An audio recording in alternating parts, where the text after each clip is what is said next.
కొత్త ఫోన్ తీసుకున్నాను. ఆ విషయాన్ని వేరే భాషల్లో ఎలా చెప్పాలో నేను ఇప్పుడు చాట్ జీపీటీని అడిగి మీకు చెప్తానండి. నాకు తెలుసు, బట్ ఇక్కడైతే కొంచెం బాగా వస్తుంది కదా, క్లియర్గా ఉంటుందని నేను చెప్తున్నానండి.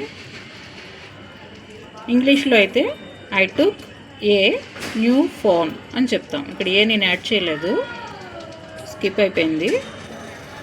సరే, నేను కొత్త ఫోన్ తీసుకున్నాను, దీన్ని మలయాళంలో ఎలా చెప్పాలని చెప్పి నేను చాట్ జీపీటీని అడిగానండి. ఏం చెప్పిందో చూద్దాం. మలయాళంలో అయితే జ్ఞాన్ పుదియ ఫోన్ వాంగి. జ్ఞాన్ పుదియ, ఇది తమిళ వర్డ్ అండి. తమిళ వర్డ్స్ మలయాళం వర్డ్స్ కూడా ఇంచుమించు ఒకలాగే ఉంటాయి. తమిళ్లో కూడా ఇలాగే యూస్ చేస్తారు పుదియ అని. జ్ఞాన్ అంటే నేను, పుదియ అంటే కొత్త, ఫోన్ అంటే ఫోనే, చరవాణి అంటారు తెలుగులో అయితే ఫోన్ని. వాంగి తీసుకున్నాను, జ్ఞాన్ పుదియ ఫోన్ వాంగి. హిందీలో ఎలా చెప్తారో చూద్దామండి. మైనే నయా ఫోన్ లియా. మైనే నయా ఫోన్ లియా. మైనే నయా ఫోన్ లియా. మైనే అంటే నేను.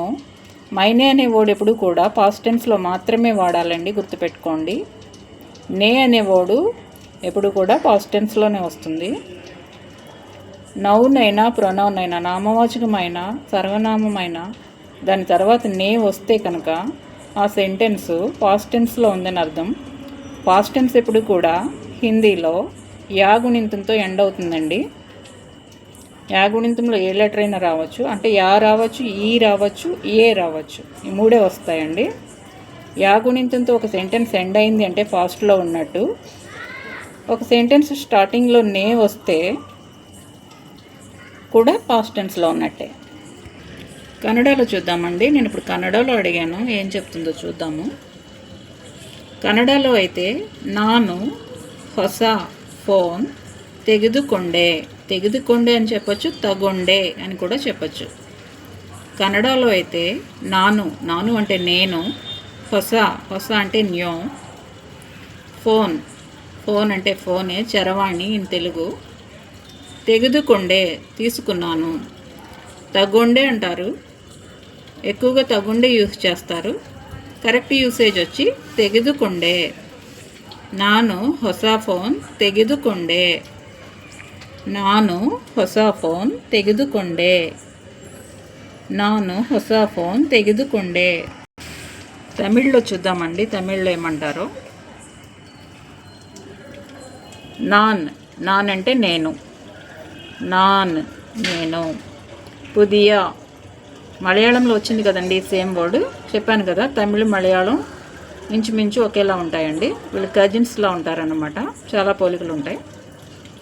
నాన్ పుదియ ఫోన్ వాంగినేన్.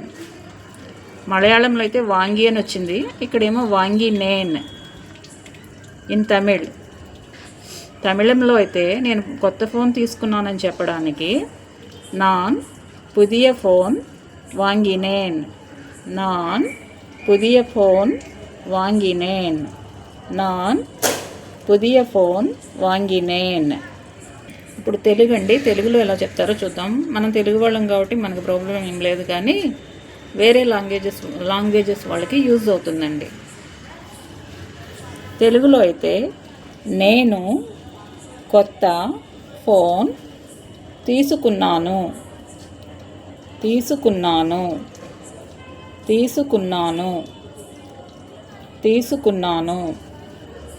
నేను కొత్త ఫోన్ తీసుకున్నాను. నేను కొత్త ఫోన్ తీసుకున్నాను. నేను కొత్త ఫోన్ తీసుకున్నాను ఇన్ తెలుగు.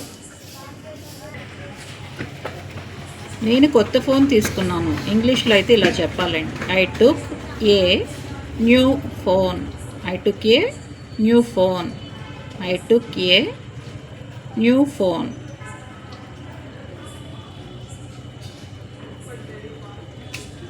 మలయాళంలో అయితే జ్ఞాన్ పుదియ ఫోన్ వాంగి. మలయాళంలో అయితే జ్ఞాన్ పుదియ ఫోన్ വാങ്ങി. ഇൻ മലയാളം ഞാൻ പുതിയ ഫോൺ വാങ്ങി. ഇൻ ഹിന്ദി मैंने नया फ़ोन लिया. मैंने नया फ़ोन लिया. मैंने పాస్ట్ టెన్స్లో మాత్రమే వస్తుందండి నే. ఒక సెంటెన్స్ పాస్ట్ టెన్స్లో ఉందని మనకు ఎలా తెలుస్తుందంటే స్టార్టింగ్లో నే వస్తుంది, ఎండింగ్లో యా గుణింతంతో ఎండ్ అవుతుందండి సెంటెన్స్. లియా, గయా, దియా అలా. యా గుణింతంలో యా రావచ్చు, ఈ రావచ్చు, ఏ రావచ్చు. కన్నడలో అయితే ఇలా చెప్పాలండి. నాను ಹೊಸ ಫೋನ್ ತೆಗೆದುಕೊಂಡೆ. ನಾನು ಹೊಸ ಫೋನ್ ತೆಗೆದುಕೊಂಡೆ. ನಾನು ಹೊಸ ఫోన్ తెగెదుకొండే. నేను కొత్త ఫోన్ తీసుకున్నాను. తెగెదుకొండే అని చెప్పచ్చు, తగొండే అని కూడా చెప్పచ్చు. జనరల్గా ఎక్కువగా యూస్ చేసేది తగొండే, బట్ కరెక్ట్ యూసేజ్ వచ్చి తెగెదుకొండే. నాను ಹೊಸ ఫోన్ తెగెదుకొండే. ఇప్పుడు ఇది తమిళ్ అండి. நான் புதிய ஃபோன் வாங்கினேன். நான் புதிய ஃபோன் வாங்கினேன். நான் புதிய ఫోన్ వాంగినేన్. ఇప్పుడు తెలుగు అండి. ఇన్ తెలుగు నేను కొత్త ఫోన్ తీసుకున్నాను. నేను కొత్త ఫోన్ తీసుకున్నాను. నేను కొత్త ఫోన్ తీసుకున్నాను. నేను కొత్త ఫోన్ తీసుకున్నాను.